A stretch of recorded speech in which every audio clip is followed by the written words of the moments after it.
How to freeze tomatillos. Few vegetables survive extreme temperatures as well as tomatillos. Tomatillos thrive in blistering heat and store well in sub-zero temperatures.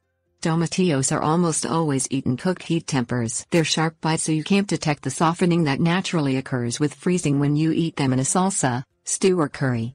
After you thaw tomatillos, use them within 24 hours and don't refreeze them. Things you will need: rimmed baking sheet, heavy-duty freezer bag.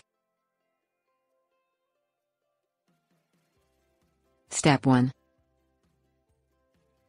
Pull away the papyrus-like husks sheathing the tomatillos and rinse them under cool running water. Tomatillos secrete a tacky fluid that acts as a natural insect repellent, and you may need to scrub them with a vegetable brush while rinsing to remove it.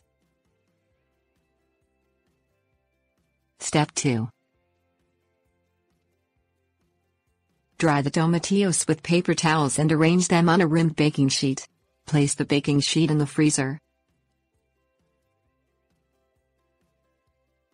Step 3. Chill the tomatillos until frozen solid, about 2 hours. Pack the tomatillos in heavy-duty freezer bags. Step 4. Label the bags with a date and return them to the freezer. Use the tomatillos within 1 year for best quality.